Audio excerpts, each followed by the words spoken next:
Hello everyone, आप सभी का एक्सेल इन एजुकेशन चैनल में स्वागत है। फ्रेंड्स, यहाँ पर हम तैयारी करते हैं यूजीसी नेट जो आपकी दिसंबर 2023 में परीक्षा होने वाली है। तो आप सभी को पता लग गया है कि आपकी एग्ज़ाम डेट शीट आ गई है, आपके अभी सेंटर के अलॉटमेंट की भी आ जाएगी। ठीक है, तो आप लोग जो है तैयारी अब इस हिसाब से करिए कि ज़्यादा टाइम तो है नहीं, तो हम एग्ज़ाम ओरिएंटेड तैयारी करें तो वही ज़्यादा बेनिफिशियल होगा। ठीक है, हमारा मेन जो टारगेट होना चाहिए वो ये कि दिसंबर वाला जो 2023 का एग्ज़ाम है ये आपकी नेट जेआरएफ की परीक्षा आपका क्लियर हो जाए। ठीक है, क्योंकि आपको पता है कि जून 2024 में सिलेबस में चेंजेस हो जाएंगे, तो पेपर 1 और पेपर 2 दोनों के लिए ही ये चेंजेस होंगे। तो फिर नया पैटर्न होगा, कंटेंट भी कुछ नया ऐड हो जाएगा। ठीक है, घटता तो है नहीं, कभी जुड़ ही जाता है ना। तो इसलिए आपको अभी जो है बिल्कुल ऐसी तैयारी कर लेना चाहिए। अभी भी 10-12 दिन है आपके पास, तो इस तरह से तैयारी कर लेना चाहिए कि आपकी मतलब एग्ज़ाम क्रैक हो जाए। ठीक है, तो उसी चीज़ों को ध्यान में रखते हुए आज की इस वीडियो में हम लोग लॉजिकल रीजनिंग जो आपकी यूनिट है, यहाँ से क्वेश्चन आपको पता है कि 10 नंबर आपके पक्के होते हैं। ठीक है, और वो भी क्या है, जब आप कॉन्सेप्ट समझ लेते हैं। कोई भी कठिन यूनिट नहीं है इतनी, लेकिन जब आपका कॉन्सेप्ट क्लियर हो जाए तब। तो आज की इस वीडियो में हम लोग कुछ पीवाईक्यूज को देखेंगे और साथ में कॉन्सेप्ट को। ठीक है, तो लॉजिकल रीजनिंग की एक वीडियो मैंने आपको कल भी दी थी, और आज की इस वीडियो में हम लोग बात करेंगे फॉर्मल एंड इनफॉर्मल फैलेसी की। उस वीडियो को भी देख लीजिएगा, सारे कॉन्सेप्ट मैंने अच्छे से समझा दिए हैं, बिल्कुल क्रिस्प फॉर्म में सॉरी, तो बिल्कुल क्रिस्प फॉर्म में है, वो आपको चीज़ें वहाँ पे मिल जाएंगी। उस वीडियो को ज़रूर देख लीजिए। टेलीग्राम पे भी आपको मिल जाता है और साथ में प्लेलिस्ट पे भी आपको मिल जाती हैं चीज़ें। ठीक है, तो अगर आप चैनल पे पहली बार आए हैं तो सब्सक्राइब कर लीजिएगा और टेलीग्राम चैनल को भी ज्वाइन कर लें। तो आज की इस वीडियो में हम लोग फॉर्मल और इनफॉर्मल फैलेसीज से क्वेश्चन हमेशा आपसे पूछे जाते हैं, और ये समझ लीजिए कि जो फैलेसीज के टाइप्स हैं वो काफ़ी तरह के हैं। इनफॉर्मल फैलेसीज में तो बहुत सारे टाइप्स हैं। ठीक है, तो हम लोग इनको कॉन्सेप्ट के थ्रू समझेंगे विद एग्जाम्पल। मैक्सिमम चीज़ें मैं आपको समझाने की कोशिश करूंगी, लेकिन फिर भी अगर एक वीडियो में नहीं कवर होता है तो हम दूसरी वीडियो को भी बनाएंगे। ठीक है, तो आज की इस वीडियो में आप सभी के लिए इम्पॉर्टेंट है, आप सभी यहाँ पे इसको ज़रूर देखिए पूरा एंड तक, है ना। चलिए स्टार्ट करते हैं। तो यहाँ पर देखिए ये सारे पीवाईक्यूज़ हैं। पीवाईक्यूज़ करने के पहले थोड़ा सा इसका कॉन्सेप्ट समझ लीजिए कि फॉर्मल और इनफॉर्मल फैलेसी होती क्या है। फॉर्मल फैलेसी की बात करें तो is a type of logical error, है ना, that occurs in the structure of an argument. जो आपका आर्गुमेंट होता है, मतलब जो तर्क की संरचना में मतलब एक त्रुटि होती है जिससे कि वो अमान्य हो जाता है। ठीक है, तो मतलब अगर हम बात करें तो ये सामग्री के बजाय तर्क के तार्किक रूप या इसके स्ट्रक्चर में क्या होता है, एक दोष होता है, एक फ्लॉ है। Flaw in the logical form of structure और reasoning rather than the content. मतलब यहाँ सामग्री से मतलब नहीं है, तर्क के संरचना, तार्किक रूप या संरचना में ये दोष होता है, फ्लॉ होता है। ठीक है, तो इस तरह से ये क्या हो जाती है, यहाँ पर जो फॉर्मल फैलेसीज होती हैं ये डिडक्टिव लॉजिक, निगमनात्मक तर्क के नियमों का उल्लंघन करती हैं। यहाँ पे प्रेमिसेस, जो आपको प्रेमिसेस दिए होते हैं P1 P2 इस तरह से करके, 1 2 या 2 से अधिक भी हो सकते हैं, तो परिसर की सच्चाई की परवाह किए बिना निष्कर्ष तार्किक रूप से परिसरण के से अनुसरण नहीं करता। ठीक है, तो फॉर्मल फैलेसीज के बारे में ये कहा जाता है कि ये डिडक्टिव जो आपके लॉजिक होते हैं उनके नियमों का यहाँ पर उल्लंघन करती है। ठीक है, तो इस तरह से ये हो जाती है कुछ फॉर्मल फैलेसीज के बारे में थोड़ा सा इंट्रोडक्शन है। और यहाँ पर देखिए कौन कौन सी होती हैं, इनके नाम देख लीजिए। Common examples of formal फैलेसीज include क्या क्या है, अफर्मिंग द कंसिक्वेंट, ठीक है, ये आपको नाम ऐसे ही आएगा। डिनाइंग द एंटीसीडेंट, ठीक, इंग्लिश में याद करिए, हिंदी में तो समझ में ही नहीं आएगा, है ना। एंड फॉल्स कॉज, ठीक है, इस तरह से ये क्या हो जाते हैं, तार्किक रूप से ठोस तर्कों के निर्माण और तर्क प्रक्रियाओं की वैधता का मूल्यांकन करने के लिए फॉर्मल फैलेसीज को पहचानना और समझना महत्वपूर्ण होता है। ठीक है, तो यहाँ पे जो भी आपके फॉर्मल फैलेसीज मतलब यहाँ पर इसके जो आर्गूमेंट्स होते हैं उनको एवेल्युएट करने के लिए, समझने के लिए यहाँ पर फॉर्मल फैलेसीज को भी पहचानना चाहिए।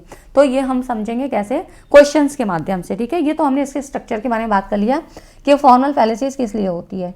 थोड़ा सा अगर आप इस तरह से भी पढ़ेंगे ना तो चीज़ें आपको पता रहेंगी, क्योंकि हो सकता है वहाँ पर कोई अगला नाम आ जाए, क्योंकि हर बार ही कुछ ना कुछ ऐसी नई फैलेसीज के बारे में पूछ लिया जाता है। तो कम से कम आप इसकी कुछ क्वालिटीज़ को जाने रहेंगे तो आप उसके बेस पर भी यहाँ पर क्वेश्चन को सॉल्व कर सकते हैं। ठीक है, इसलिए इसको समझना ज़रूरी होता है। इनफॉर्मल फैलेसीज क्या है, इनफॉर्मल फैलेसीज मतलब ऐसी एरर हैं जो किसी तर्क की संरचना के बजाय उसकी सामग्री के कारण होती है। जैसे वहाँ पर बात हो रही थी फॉर्मल में क्या था यहाँ पे आर्गुमेंट के कंस्ट्रक्शन के बारे में बात हो रही थी, ठीक है, लेकिन कंटेंट के बारे में वहाँ बात नहीं हो रही थी। पर यहाँ पर इनफॉर्मल फैलेसीज में क्या होती है, ये due to the content of an argument rather than its structure, ठीक है, ये इसके कंटेंट के कारण होती है ना। तो दीज फैलेसीज ऑफन रिलाई ऑन, ये किस पर हो गई, ये लैंग्वेज पे डिपेंड करेगी, इमोशंस, है ना। तो इस तरह से भाषा, भावनाओं या और द कॉन्टेक्स्ट, मतलब चर्चा के संदर्भ, किस कॉन्टेक्स्ट में आप बात कर रहे हैं, किस संदर्भ में बात कर रहे हैं, उस पर यहाँ पर डिस्कशन होता है ना। तो इस तरह से लैंग्वेज की बात आ जाएगी, इमोशंस की, फीलिंग्स की, या कॉन्टेक्स्ट किस संदर्भ में बातें हो रही हैं, ये सारी चीज़ें आपको इनफॉर्मल फैलेसीज में पता लगेंगी, ठीक है। अब इसके बहुत सारे टाइप्स हो गए, कुछ टाइप्स के नाम यहाँ लिखे हैं। Ad hominem, strawman, appeal to ignorance, है ना, अज्ञानता की अपील, एंड सर्कुलर रीजनिंग, ठीक है। ये सारे तो कुछ नाम हैं, बाकी काफ़ी सारी ये होती हैं, तो कुछ एक के बारे में हम यहाँ पर आज डिस्कस करेंगे, ठीक है। करीब आपके 15 क्वेश्चन करीब हो जाएंगे, क्योंकि एक क्वेश्चन के साथ 4 ऑप्शन भी मैं लेती हूँ, तो इस तरह से आपके मैक्सिमम क्वेश्चन यहाँ पर कवर हो जाएंगे, ठीक है। और नहीं भी होगा तो ये जिम्मेदारी मेरी बनती है कि आपको एग्जाम ओरिएंटेड चीज़ें कैसे देनी है ना, पेपर 1 और पेपर 2 दोनों के लिए। तो वीडियो को लाइक एंड शेयर ज़रूर कर दिया करिए आप लोग। देखने वालों की संख्या बहुत रहती है, पर जो फीडबैक मिलना चाहिए वो कम मिलता है ना, तो उससे क्या होता है, मेरा भी मोटिवेशन डाउन होता है। इस चीज़ को आप लोग भी समझिए, क्योंकि आप भी उसी स्टेज पे पहुंचने वाले हैं कि असिस्टेंट प्रोफेसर बनेंगे, प्रोफेसर बनेंगे, तो आपके सामने भी ये चीज़ें आएंगी कि जब आपको फीडबैक नहीं अच्छा मिलता है, या जो भी है पॉजिटिव नेगेटिव फीडबैक जो भी है वो तो मिलना चाहिए, है ना। इसलिए आपको कहा जाता है कि आप लोग लाइक करिए, शेयर करिए, है ना, क्योंकि और कोई माध्यम नहीं है मुझे आपकी राय जानने का, है ना, या तो आप लोग कमेंट में बताते हैं, ठीक है। तो चलिए स्टार्ट करते हैं। PYQ उसको हम समझते हैं, जिसे इसमें देखिए, इसमें यहाँ पर पूछ रहा है कि मैं यहाँ यह मानता हूँ कि यहाँ ऐसे भी लोग हैं, ये सारे आपके 2023 के क्वेश्चन है, ठीक है। जो आपके जून में परीक्षा हुई थी और फरवरी मार्च वाली परीक्षा थी, उसमें जो क्वेश्चन पूछे गए हैं वो सारे क्वेश्चन यहाँ पर डिस्कस किए हैं। मैं ये मानता हूँ कि यहाँ ऐसे भी लोग हैं जिनके लिए ईश्वर का अस्तित्व ही बड़ा प्रश्न है।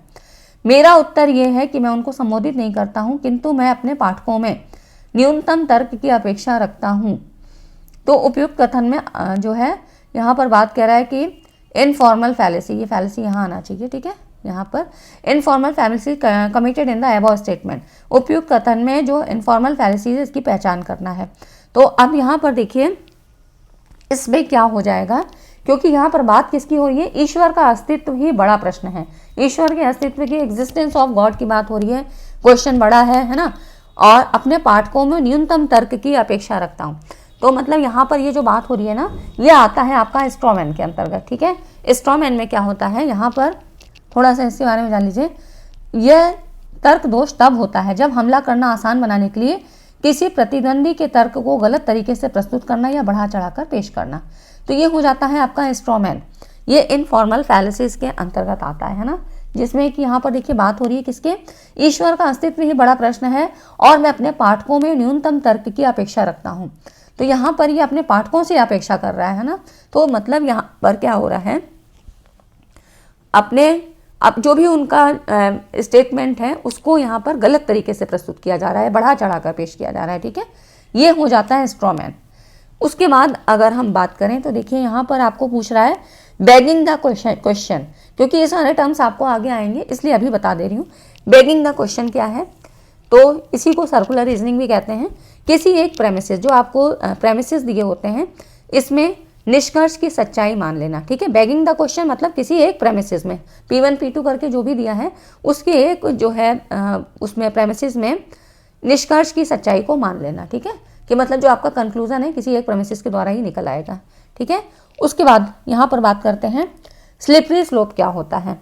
स्लिपरी स्लोप में यहाँ पर इसमें बात होती है कि ये दावा करना कि एक विशेष घटना नकारात्मक परिणामों की एक श्रृंखला प्रतिक्रिया को जन्म देगी, है ना, मतलब कोई यहाँ पर एविडेंस नहीं है आपके पास, कोई सबूत नहीं है, लेकिन कोई एक ऐसी घटना वो वहाँ पर क्या होगा, कुछ नेगेटिव थॉट्स को यहाँ पर एक उसकी सीरीज को जन्म देगी। मतलब जैसे एग्जाम्पल कहें कि यदि हम छात्रों को दोबारा परीक्षा देने की अनुमति देते हैं, कोई एक किसी इंस्टीट्यूट है, वहाँ पर कुछ जो स्टूडेंट हैं उस क्लास के स्टूडेंट को कहा जाता है कि आप जो है दोबारा परीक्षा दे सकते हैं, तो हर स्टूडेंट चाहेगा कि दोबारा परीक्षा हम दे सकें, है ना। तो ये इससे क्या होगा, एग्जामिनेशन सिस्टम में डिस्टर्बेंसेस आ जाएंगी, है ना, वो फॉल्टी हो जाएगा, क्योंकि ऐसा कोई रूल्स नहीं होता है ना। तो ये हो जाती है आपकी कि एक विशेष घटना ये दावा करना कि एक विशेष घटना जो कि उसमें क्या होगा, नेगेटिव इम्पैक्ट को डालेगी, है ना, ये हो जाता है स्लिपरी स्लोप। ठीक है, कॉम्प्लेक्स क्वेश्चन हो तो फिर कॉम्प्लेक्स क्वेश्चन ही हो जाता है कि छल प्रश्न, कुछ ऐसा स्टेटमेंट जो कि मतलब उसमें छल हो, है ना, तो ये हो जाता है आपका स्ट्रॉ मैन। ये भी किसी प्रतिद्वंदी के तर्क को यहाँ पे गलत तरीके से प्रस्तुत करना या बढ़ा चढ़ाकर पेश करना, ये सारी चीज़ें आप लोग क्या है एक एक लाइन में है, किताबों में आपको समझ में नहीं आएगा, इसीलिए मैंने विद PYQs लेके और सारे जो फैलिसीज हैं उनको आपको समझाने की कोशिश की है ना। वीडियो अच्छी लगे तो लाइक ज़रूर कर दीजिएगा। उसके बाद देखिए इनफॉर्मल फैलिसीज के बारे में बात हो रहा है कि प्रसिद्ध गायक श्री शांतनु ने कहा कि ABC दंत मंजन हमारी प्रतिरक्षा को बढ़ाता है। ठीक है, मतलब ये हमारी इम्यूनिटी को बढ़ाता है, इसलिए हमें ABC दंत मंजन खरीदना चाहिए। अब इसमें क्या हो रहा है कि ये अपील हो रही है एक तरह से, है ना, तो यहाँ पर क्या होगा, ये हो रहा है अपील टू इनएप्रोप्रिएट अथॉरिटी, है ना। स्ट्रॉ मैन के बारे में मैंने आपको बता दिया। अपील टू इग्नोरेंस क्या होती है, अज्ञानता की अपील। किसी ने साबित नहीं किया है, मतलब अज्ञानता मतलब कोई भी चीज़ नहीं पता है ना, पराज्ञान मूलक युक्ति मतलब इग्नोरेंस, अपील टू इग्नोरेंस मतलब अज्ञानता की युक्ति। तो यहाँ पर क्या होता है कि यहाँ किसी को भी नहीं पता है कि एलियंस यहाँ पर रहते नहीं हैं और किसी ने साबित भी नहीं किया है, तो एलियंस को यहाँ होना चाहिए, है ना, ये तो अज्ञानतावश हम कहते हैं कि एलियंस यहाँ नहीं रहते हैं, तो ये हो जाती है क्या, अपील टू इग्नोरेंस। और आप फिर और क्या होती है, इसी से संबंधित और क्या होती है, अपील टू अथॉरिटी। ठीक है, तो यहाँ पर सारी चीज़ों को समझ लेते हैं। देखिए ये हो गई अज्ञानता की अपील, है ना, अपील टू इग्नोरेंस जो आपके ऑप्शन में दिया हुआ है, मतलब कि ये दावा करना कि कोई दावा सच है क्योंकि यहाँ झूठ साबित नहीं हुआ है, या इसके विपरीत या वाइस वर्सा, मतलब किसी ने भी साबित नहीं किया है कि एलियंस यहाँ रहते हैं नहीं रहते हैं, और लेकिन हम ये मान लेते हैं कि वो यहाँ नहीं रहते हैं, है ना। तो इस तरह से जब नहीं साबित हुआ है तो वो यहाँ दिखने चाहिए हमको। फिर अपील टू अथॉरिटी क्या होती है, किसी विशिष्ट विषय पर उनकी विशेषज्ञता का आलोचनात्मक मूल्यांकन किए बिना किसी विशेषज्ञ माने जाने वाले व्यक्ति की राय पर भरोसा करना। इन सभी को आप अपने नाम के द्वारा भी याद, मतलब जो इनके नाम है ना फैलिसीज के, उनके आधार पर भी आप याद कर सकते हैं, बस कॉन्सेप्ट को समझ लीजिए। इसलिए मैंने जो मिलती जुलती है वो एक साथ ले ली है। इंग्लिश वाले लोग यहाँ देख सकते हैं, देखिए अपील टू इग्नोरेंस और अपील टू अथॉरिटी की बात कर रहे हैं कि someone considered an expert without critically evaluating their expertise on the specific topic. मतलब इसका उदाहरण समझिए, यहाँ पर अपील टू अथॉरिटी मतलब किसी जो हायर अथॉरिटी, मतलब जो हमसे ज़्यादा जानने वाले या हम जिसको बहुत पसंद करते हैं। तो जैसे कि आपको यहाँ पर एडवर्टीजमेंट आते हैं, है ना, कि ये प्रोडक्ट खरीदना चाहिए क्योंकि वो आपके पसंदीदा हीरो ने कहा है। शाहरुख खान जी बोल रहे हैं कि हाँ नवरत्न अच्छा है, तो नवरत्न अच्छा है, ये हमने मान लिया। तो ये क्या हो गया, क्योंकि एड में आपको पसंदीदा हीरो के द्वारा बताया जा रहा है, तो ये अपील की जा रही है, अपील टू अथॉरिटी।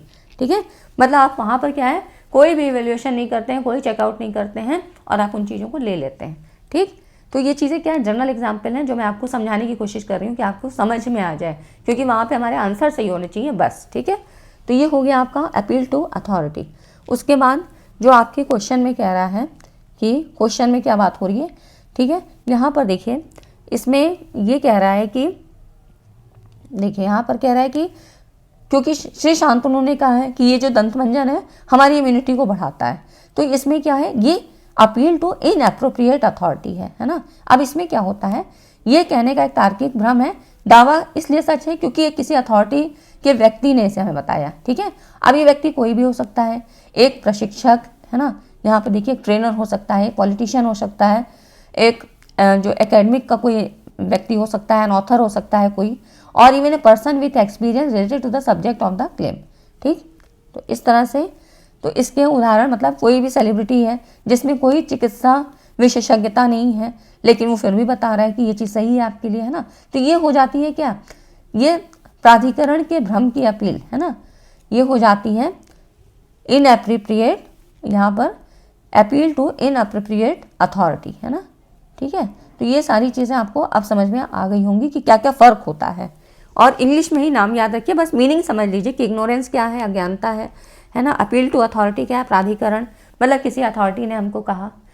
अब देखिए अगला जो क्वेश्चन है, इसमें मैं इस पर किंचित विश्वास नहीं कर सकता, श्री सुरेश हत्या का दोषी नहीं हो सकता है क्योंकि सुरेश, यहाँ पर ये कह रहा है सुरेश किसी भी स्थिति में किसी को मार नहीं सकता, उपयुक्त युक्ति में कौन सा तर्क दोष है। आप देखिए इसमें जो ये कह रहा है ना कि मैं इस पर विश्वास नहीं कर सकता है कि वो दोषी हो नहीं सकता, है ना। सुरेश हत्या का दोषी नहीं हो सकता है क्योंकि सुरेश किसी भी स्थिति में किसी को भी मार नहीं सकता है।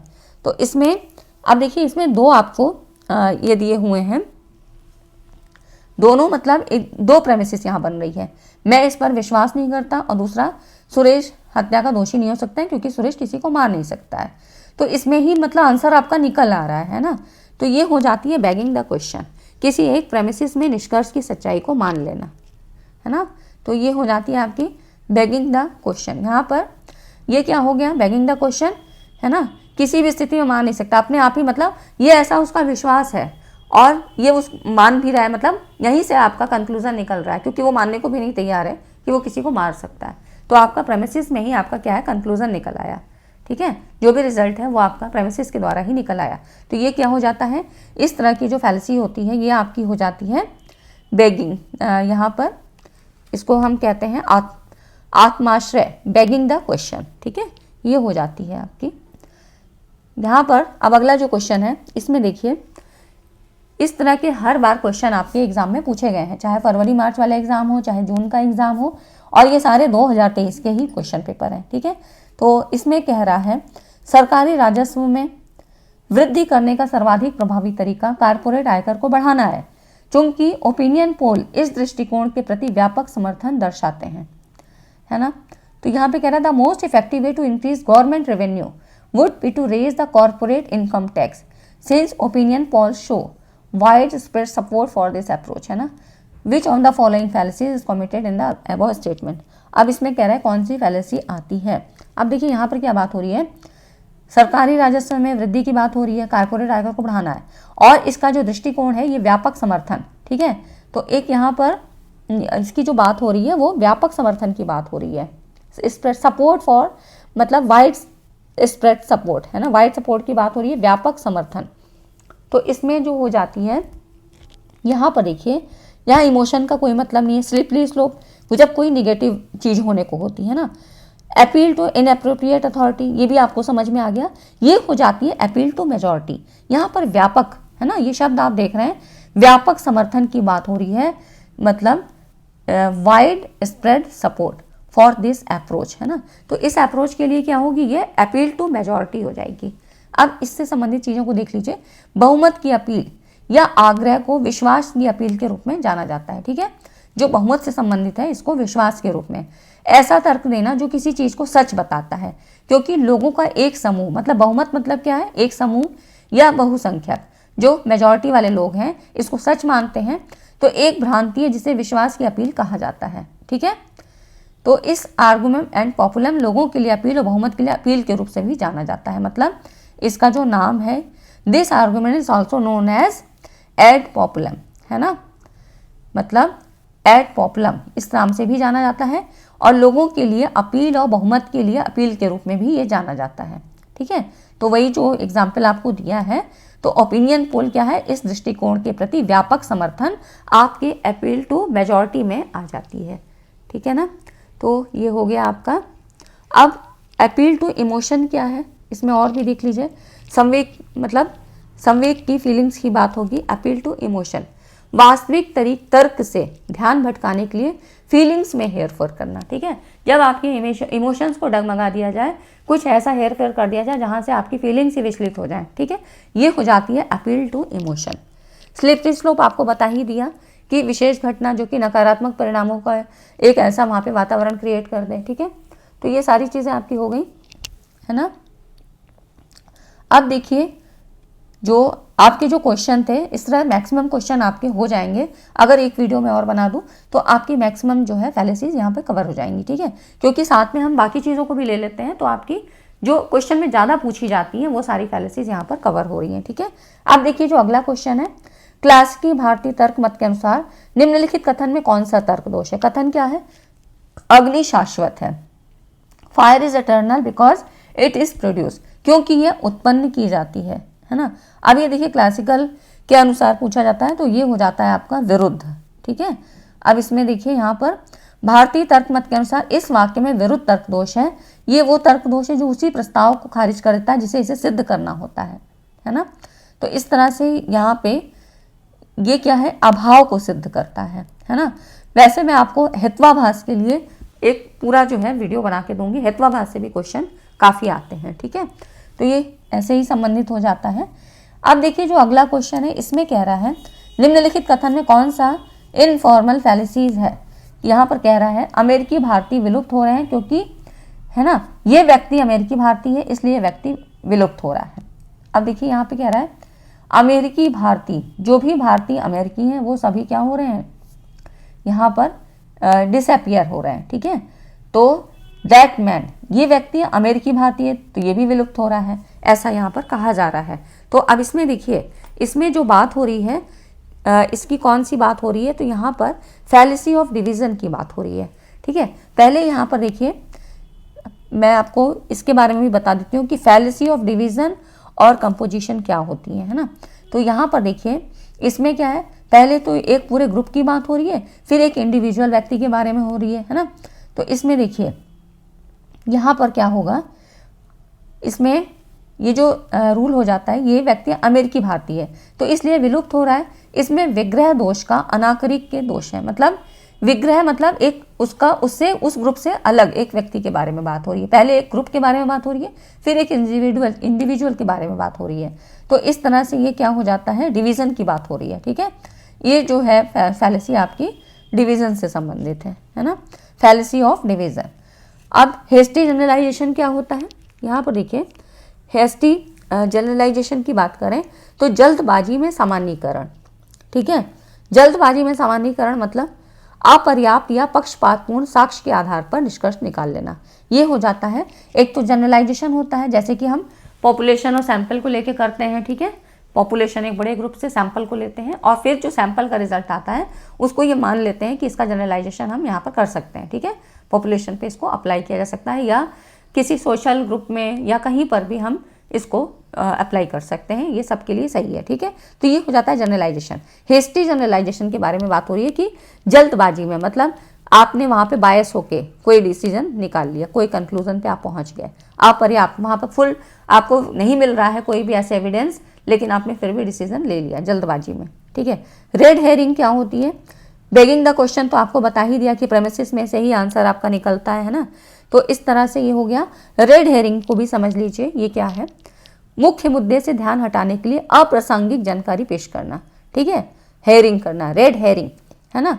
तो यहाँ पर जो आपका कंक्लूजन आप पे पहुँचना चाहिए वहाँ पर ना पहुँच के कुछ ऐसे इररिलेवेंट जानकारी, है ना, बिल्कुल मुद्दे से हट के बात करना, ये हो जाती है रेड हेयरिंग।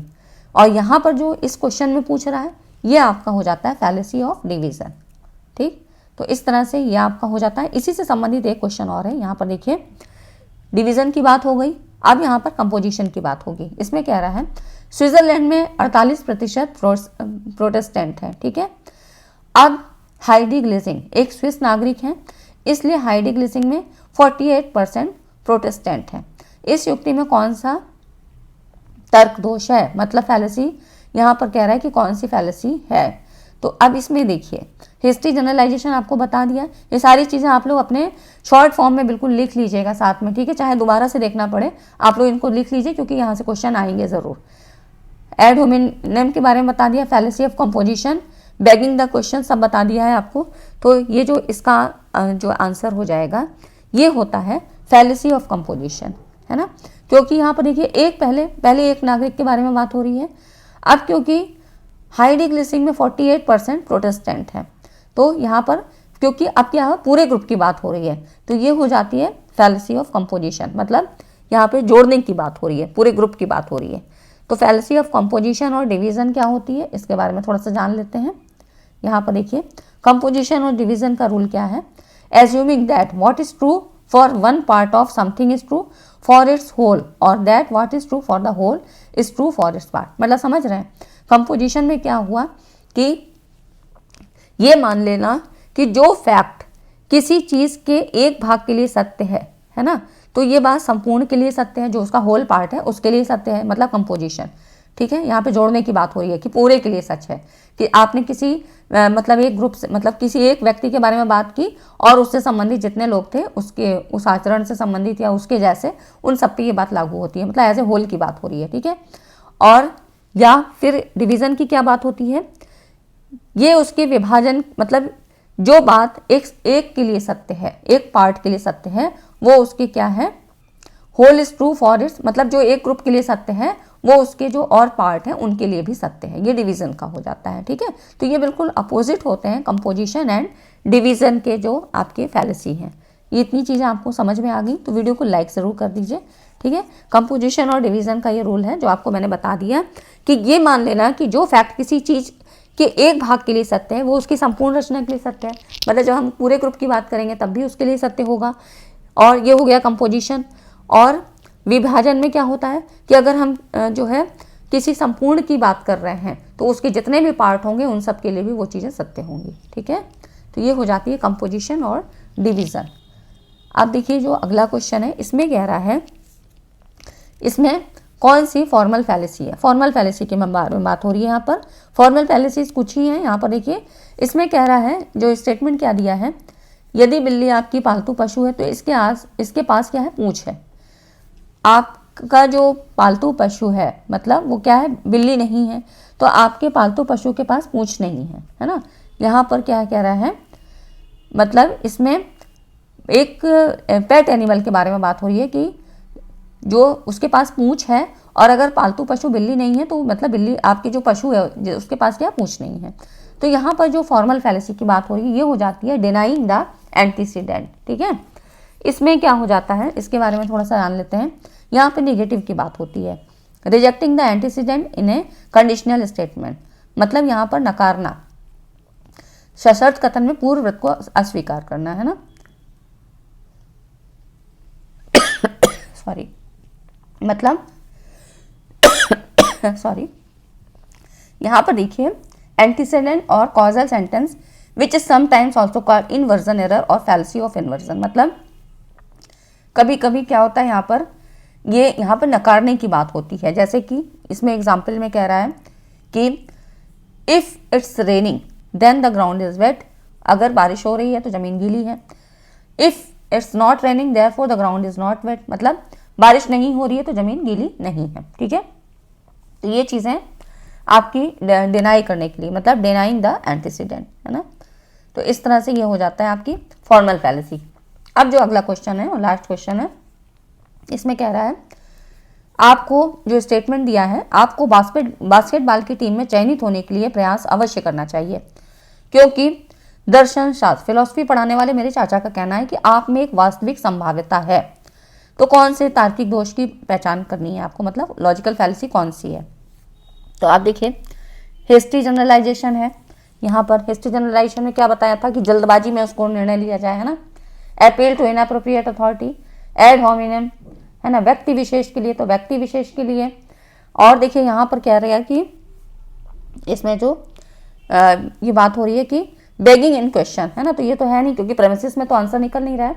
ये हो रहा है क्योंकि मतलब यहाँ पे प्रोबेबिलिटी बताई जा रही है ना। तो इसमें ये हो जाएगा अपील टू इनएप्रोप्रिएट अथॉरिटी।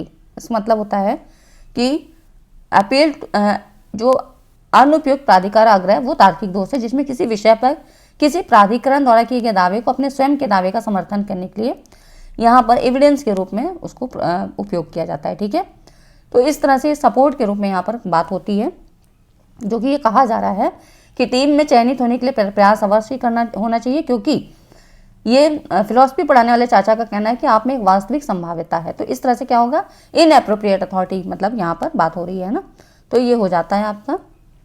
ठीक है फ्रेंड्स, तो ये सारे क्वेश्चन आपके हो गए, जिससे कि आपको फैलेसीज के बारे में बहुत सारी चीज़ें पता लग गई होंगी कि कितने टाइप्स हैं और कौन कौन सी किसको हम कैसे पहचानेंगे, है ना। तो ये एक मैंने क्रिस्प तरीका आपको बताया कि जिससे आपको एग्जाम में मतलब अभी कम टाइम में और ज़्यादा से ज़्यादा चीज़ें तैयार हो जाएं। ठीक है, तो वीडियो अच्छी लगी है तो वीडियो को लाइक एंड शेयर करिएगा, और मिलते हैं अगली वीडियो में इसी तरह के इंपॉर्टेंट टॉपिक के साथ। तब तक चैनल पर बने रहें। Thanks for watching this video.